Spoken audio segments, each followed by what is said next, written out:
अस्सलाम वालेकुम। आप देख रहे हैं मुबशर लुकमान चैनल। मेरा नाम मुबशर लुकमान है। और नाजरीन, आप में से जो मेरी उम्र के हैं उनको तो पता होगा कि मैं क्या कह रहा हूँ, और जो नौजवान और छोटे हैं उनको शायद उनके लिए नई बात हो। 1974 में पाकिस्तान में लाहौर के अंदर इस्लामिक समिट हुआ था, और उसके बाद इतनी बड़ी जो सरबराह मुमलिकत की गैदरिंग है वो अब ये इस शंघाई कॉन्फ्रेंस के अंदर पाकिस्तान के अंदर देखी जा रही है।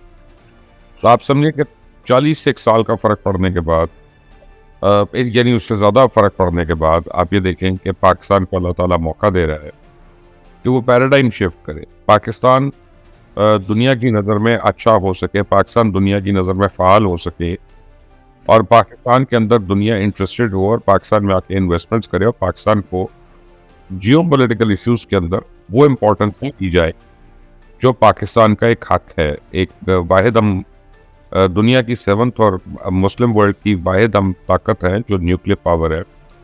तो और फिर हमारी जियो पॉलिटिकल सिचुएशन जो है या पोजिशनिंग जो है वो ऐसी है कि जिसके ऊपर बहुत से ममालिक को रश्क है।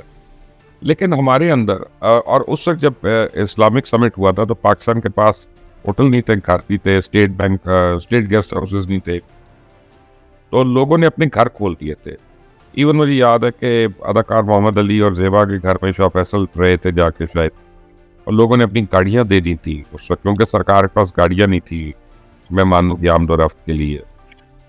और किसी ने कभी कोई एतराज़ नहीं किया कि जी सड़क ब्लॉक है, यही ट्रैफिक है। उन्होंने कहा जी पाकिस्तान पर, ये पाकिस्तान हमारे मेहमान आए हुए हैं। कर्नल कदाफी जो है और फ़लस्तीन के रहनुमा जो थे यासिर अरफ़ात, वो सड़कों पे खाने खाए उन्होंने, एक जीप में फिरते रहते।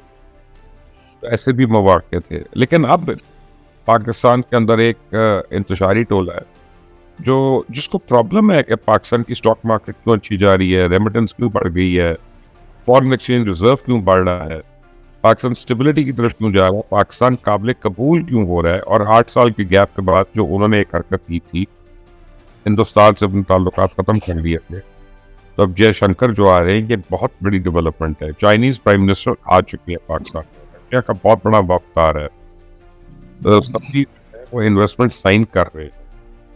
फिर ये क्या मसाइल हैं और क्या प्रॉब्लम्स हैं, और झूठ पे झूठ का एक बाजार गर्म है कि जी फलां बीमार है तो फलां ये है, उसको जहर देना है तो उसको मारना है। तो मुज़म्मिल सोहरावर्दी आज मेरे साथ है।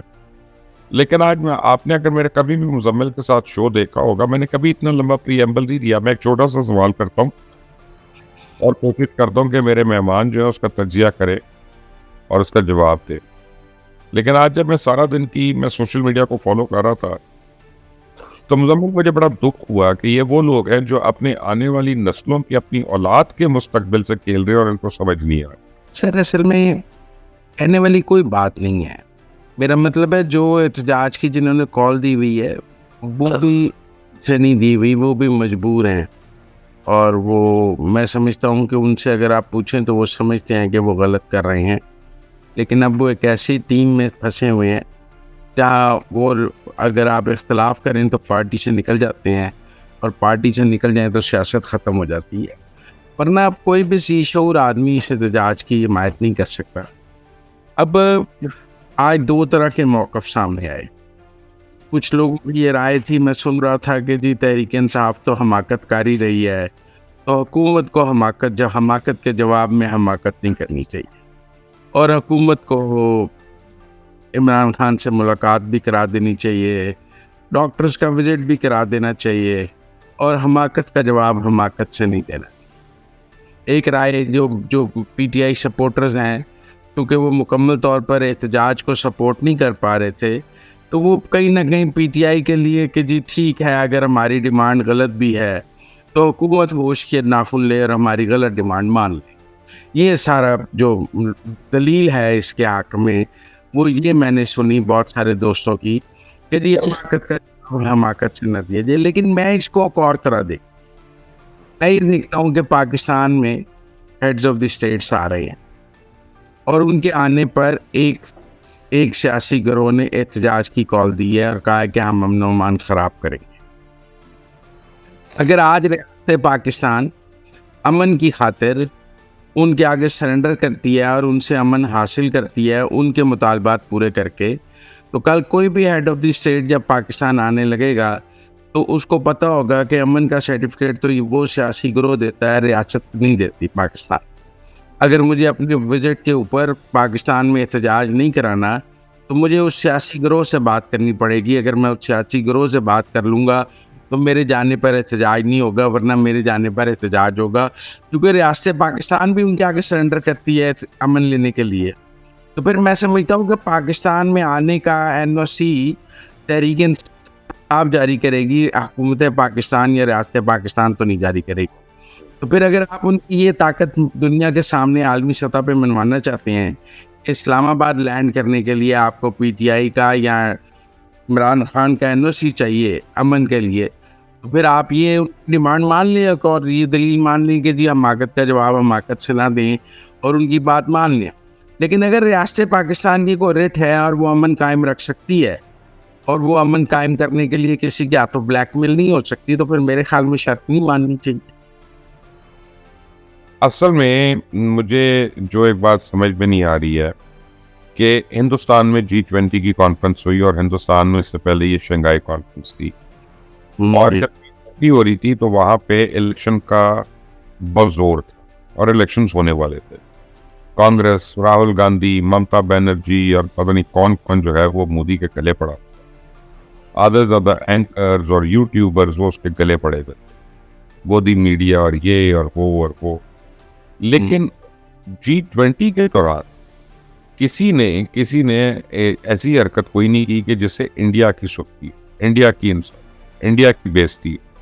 ना किसी ने बाहर किसी को खत लिखे, ना किसी ने किसी के पास वफ्द भेजे कि इंडिया में इतनी ह्यूमन राइट वायलेशन हो रही है। जबकि राहुल गांधी ने अपनी तकरीर में ये बात की, असेंबली के अंदर की, कि मैक्सिमम वायलेशन जो है वो इंडिया में हो रही है ह्यूमन राइट्स की, और इंडिया जो है, दिल्ली जो है वो rape capital of the world बन चुका है। लेकिन ये बातें वो फॉरेनर्स से नहीं करते, अर्ज नहीं करते। यानी हम लोग उनकी इतनी मिसालें देते हैं तो कब हम उनसे सीखेंगे? तो ऐसी बात नहीं है। आप मुझे एक बात बताएं, न्यूयॉर्क में UN जनरल असेंबली होती है, 120 मुल्कों के सरबराह आए होते हैं। अमेरिका में इलेक्शन चल रहा है, ट्रंप और कमला हैरिस की लड़ाई ऐसी चल रही है कि दुनिया कह रही है ऐसी लड़ाई कभी नहीं हुई। तो क्या उन्होंने UN जनरल असेंबली को सैबोटाज करती है? हमें क्या समझे ना, वो बाइडेन को सदर नहीं मानने को तैयार ट्रंप, और उसका ख्याल है कि बाइडेन जो है वो धांधली से जीता हुआ है। ट्रंप का मौक़िफ़ है कि वो धांधली से जीता हुआ है, लेकिन क्या किसी ने UN जनरल असेंबली को सैबोटाज करती है? वहाँ पर ट्रंप ने कहा है कि मैं अपने हामी लेकर UN जनरल असेंबली का इजलास नहीं होने दूंगा अगर अमन नहीं, तो पहले मेरा मतलब मेरे इलेक्शन के रिजल्ट्स का फैसला किया जाए या मेरे ऊपर मुकदमात ख़त्म किए जाएँ। आप इंडिया के बहुत सारे ममालिक की मिसाल है, वहाँ पॉलिटिकल कंट्रोवर्सीज चलती रहती हैं और इंटरनेशनल डिप्लोमेसी भी चलती रहती है। दोनों चीज़ों को मुल्क और कौम अलग-अलग लेकर चलते हैं। ये पाकिस्तान, अब देखिए ना, क्या बात करेंगे, ये जो IMF के बाहर धरने दिए गए थे, वो किसी मुल्क में आपने देखा है कि IMF के दफ्तर के बाहर धरने दिए गए होंगे बाकी हमारे मुल्क को कर्जा ना दे? किसी मुल्क के ओवरसीज ने ऐसे किया है? पागल हो गए हमारे ओवरसीज, अल्लाह की कसम। मैं आपको सही बात बताऊं, उसके बाद वेरी सॉरी टू से किसी मुल्क ने अपने मुल्क के खिलाफ US कांग्रेस में करारदाद पास कराई है? कोई मुल्क, मतलब दुनिया में कई मुल्कों में मार्शल लॉ भी लगी हुई हैं, कई बहुत सारे मसाइल हैं। ये जो स्टेट डिपार्टमेंट की ब्रीफिंग होती है, किसी मुल्क के बारे में सवाल होता है, सिवाय ये इमरान खान के बारे में जो पेट सवाल ये कराते हैं, उसका क्या फ़ायदा है? वो आगे से हंसता है। ये पागल हो गए हैं। मैं आपको सही बात बताऊं, इनका कोई नॉर्मल नहीं रहा बिहेवियर के पाकिस्तान क्या है, सियासत क्या है, जमहूरियत क्या है, कि लड़ाई की हदूद क्या है, कुछ भी नहीं। ये आज इनके लिए खास भी नहीं। तबाह हो जाए पाकिस्तान, इनको कोई फिक्र नहीं। इनका ख्याल है कि वो हमारा अपना मकसद है, उसके लिए अगर पाकिस्तान तबाह भी होता है तो कर देना चाहिए।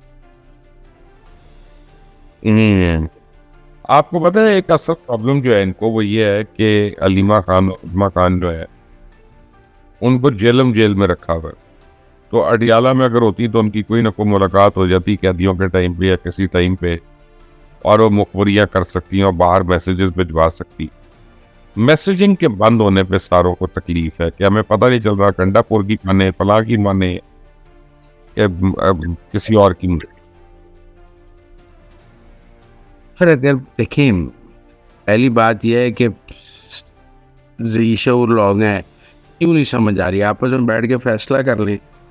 ये स्कूल दूध पीते बच्चे हैं, तो यार जो बाहर बैठ के चला रहे हैं, जो फॉरेन फंडिंग ले रहे हैं ना, वो पार्टी को डिक्टेट कर रहे हैं। ये लोग थोड़ी कर रहे हैं, ये तो बेचारे बाबू है।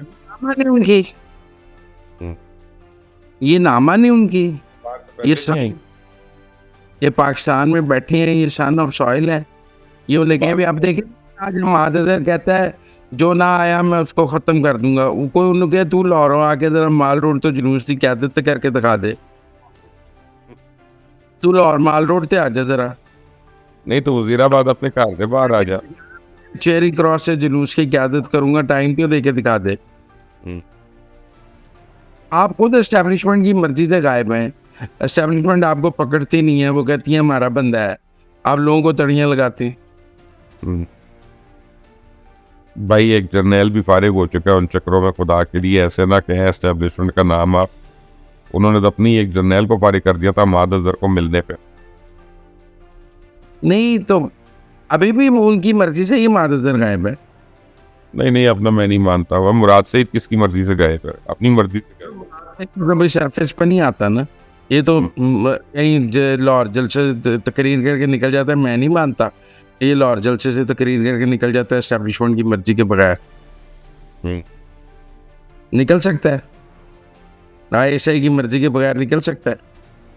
पता नहीं यार, अपना ये तो बहुत बड़ा इल्ज़ाम है, इसका तो मेरे पास जवाब नहीं है। मैं नहीं मानता कि पाकिस्तान के इंटेलिजेंस इदारे इतने कमज़ोर हैं कि महादर और जलसे से खिताब करके निकल जाए और इन्हें पता ही ना लगे। फिर इन सबको चेक कर देना चाहिए इंटेलिजेंस इदारों वालों को, सबका तो पता नहीं है, फील्ड कोर्ट मार्शल कर देना चाहिए।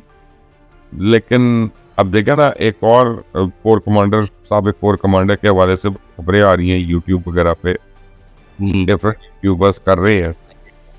फौज एक खुद एहतसाबी का अमल है, वो पकड़ लेते हैं sooner or later। ये सिविलियन है। मेरा ये मौक़िफ़ है कि अगर वो नहीं पकड़ रहे तो फिर उनकी मर्जी से गायब। नहीं, डिपेंड करता, मर्जी नहीं हो सकती, नलायकी कह सकते हैं, कोताही कह सकते हैं, पकड़ना हो तो पकड़ लें। आपका हुस्न ज़न है।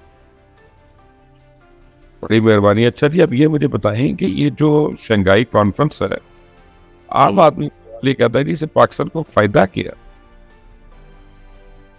पाकिस्तान को नुकसान क्या है? चलिए मैं उससे पूछता हूँ कि भाई इसका पाकिस्तान को नुकसान क्या है? वो कहती 2 दिन कारोबार बंद, 2 दिन सब कुछ बंद, हुकूमत बंद। आप बताएं इसका फायदा क्या? नहीं, क्या कारोबार बंद है? 2 सड़कें इस्लाम बंद है तो उससे क्या कारोबार बंद है? चले, मैंने आपको सवाल पूछा जो लोग मुझसे। नहीं, क्या कल स्टॉक एक्सचेंज बंद है? नहीं, क्या कल बैंक्स बंद है? मेरा नहीं ख्याल। अल्लाह ना करे, मैंने सुबह जाना भी है, बैंक भी जाना है। अच्छा, फिर कल क्या बंद है? पाकिस्तान में कौन सा कारोबार है जो कल बंद है? यार चले, इस्लामाबाद की दुकानें तो बंद है ना बेचारों की, कहीं नहीं, वो तो एक ब्लू एरिया की एक सड़क है ना, उसको जो रेड जोन है, उसके अलावा आप मुझसे बात करें। वहाँ कितनी दुकानें हैं मुझे और आपको पता है। इसका पॉजिटिव इम्पैक्ट क्या फैलेंगे? फुल है कल पॉजिटिव इम्पैक्ट क्या? देखें, एक तो इंटरनेशनल डिप्लोमेसी में पाकिस्तान की अहमियत उजागर होगी और ये हम आलमी बरादरी में एक पाकिस्तान की अहमियत है वो सामने आएगी। फिर पाकिस्तान के मेरे 11 मुल्कों के सरबराह मुमलिकत पाकिस्तान आ रहे हैं। कौन है जो कहेगा इसका फ़ायदा नहीं है? इंटरनेशनल डिप्लोमेसी में पाकिस्तान, सब कहते थे एक तन्हाई का शिकार है, दुनिया ने पाकिस्तान को रिडंडेंट कर दिया है, वो सब ख़त्म होगा, हम सेंटर ऑफ द स्टेज हैं, मुआशी मुआहदे होंगे, दुनिया हमारे साथ जुड़ेगी। इसमें नुकसान क्या है? आप देखें ना जी, वो कहते थे कि इमरान खान पुतिन से मिला तो अमेरिका ने इमरान खान की हुकूमत ख़त्म कर दी। रूस का वज़ीर आज़म पाकिस्तान आ रहा है, शहबाज शरीफ को तो सीआईए को कैद ही कर देना चाहिए। अब कई लोगों की ख्वाहिश है कि उसको कैद कर दे, लेकिन इस अमल नहीं कर सकते। लेकिन अब एक इम्पोर्टेंट सवाल ये है कि जो मर्सी कहीं, जयशंकर का विजिट जो है वो बड़ा सिग्निफिकेंट विजिट है और इलाकाई पॉलिटिक्स के हवाले से। इमरान खान ने अपनी हुकूमत में इंडिया से हाई कमिश्नर रिमूव किया था, इंडिया ने रिटेलिएशन में हाई कमिश्नर रिमूव किया। अगर आज हम खैर सगाली के तौर पे हाई कमिश्नर को बहाल कर देते हैं, वो माने या ना माने, मानेंगे वैसे, वो ऐसी बात नहीं है, और ट्रेड ओपन हो जाए जैसे दाल का, सब्जी का, इन चीज़ों का, तो आपकी मुल्क में जो फूड इन्फ्लेशन है वो 24 घंटे में 40% कम हो जाएगी। देखिए, मैं बताऊँ, ये बड़े ट्रिकी क्वेश्चन। हमारे यहाँ फिर जो मोदी का यार है वो गद्दार भी तो हो जाता है, और फिर कहने लग जाते हैं कि जी उनकी मिलों में से भारतीय निकल आए, उनकी शुगर। रऊफ हसन था, करण तापर को क्रिएट कर रहा था, उसको नहीं, नहीं। लेकिन अब दोनों तरफ की बात है ना, फिर कहेंगे जी इंडिया से सौदा कर लिया, इंडिया के आगे लेट गए, आपने, उन्होंने नहीं किया तो आपने कर दिया, रेसिप्रोकेट नहीं हुआ। ये बड़ा पॉलिटिकली ट्रिकी सा क्वेश्चन है कि करना चाहिए या नहीं करना चाहिए। और मेरा नहीं ख्याल कि ये गवर्नमेंट इस वक्त पॉलिटिकली इस पोजीशन में है कि ऐसा कोई बैगेज उठा सके, क्योंकि ऑलरेडी पॉलिटिकल सियासी महाद पर बहुत डिवीजन मौजूद है, एक इत्तेहादी हुकूमत है। आपको पता है बिलावल ही कश्मीर के इलेक्शन में नारे लगाने लग जाते थे, मोदी का जो यार है गद्दार है, गद्दार है, और नवाज शरीफ को मोदी का यार कहने लग जाते थे। बाद में खुद ही गोवा गए हुए भी हुए थे। तो ये एक ट्रिकी क्वेश्चन है। आप करें, इस वक्त ये हुकूमत इस पोजीशन में नहीं है मेरे ख्याल में कि जो आप कह रही हैं वो कर सके। एक वक्त में मोदी को खुशामदीद भी कह लिया था नवाज शरीफ ने, और उनको लाहौर जाती उम्रा बुला भी लिया था। एक वक्त में वाजपेयी को भी बुलाया, लेकिन मुस्लिम लीग नून ने उन दोनों बातों की बहुत कीमत अदा की है, और बड़ी कीमत अदा की है, छोटी कीमत भी अदा नहीं की है भारत के साथ नॉर्मलाइजेशन की। और मेरा नहीं ख्याल वो नए किसी इम्तिहान में आने की पोजीशन में है। ठीक है जी, अब ये मुझे बताएं कि हम एक्सपेक्ट कर सकते हैं कि जैसे ही ये ख़त्म होती है तो फिर तरमीम आ जाएगी 26वीं? आए तरमीम तो आएगी जी 18 को। तो काजी साहब रहेंगे फिर कॉन्स्टिट्यूशनल कोर्ट में कि वो जा रहे हैं? ये मैं अभी कुछ नहीं कह सकता कि कॉन्स्टिट्यूशनल कोर्ट के जजेस की उम्र क्या बनेगी। पहले मरहले में ये बात तय होगी, या तो मैं समझता हूँ कि 2-3 तरमीम आएंगी। पहली तरमीम कोशिश की जाएगी कि JUI के साथ इत्तेफाक राय से कर ली जाए, फिर अगली कुछ तरमीम हुकूमत खुद भी कर लेगी। लेकिन अभी पहली तरमीम में शायद ये उम्र वाली बात ना हो सके, या अगली किसी स्टेप में भी हो सके। तो फिर इसका मतलब है कि जस्टिस अमीनुद्दीन या जस्टिस याया अफरीदी का बड़ा चांस है कॉन्स्टिट्यूशनल कोर्ट का हेड बनने के लिए। मैं अभी ये नहीं कह रहा कि उनका चांस है या नहीं है, मैं अभी कह रहा हूँ। अब ये रात का टाइम है, इस 11 बज गए, हम ये रिकॉर्डिंग कर रहे हैं, कल से इंशाल्लाह कॉन्फ्रेंस शुरू होनी है। तो हम ये दुआ करके आज सोए कि अल्लाह ताला कल का जो सूरज है वो पाकिस्तान के लिए और पाकिस्तान की आने वाली नस्लों के लिए इंतहाई ताबनाक हो, रोशन हो और मुबारक। अल्लाह ताला सबकी औलादों को अच्छा मुस्तकबिल दे, सेहत के साथ दे, के साथ सबके बच्चों अल्लाह ताला दे। थैंक यू मुज़म्मिल साहब, thank you for joining us. Until then, अल्लाह हाफ़िज़।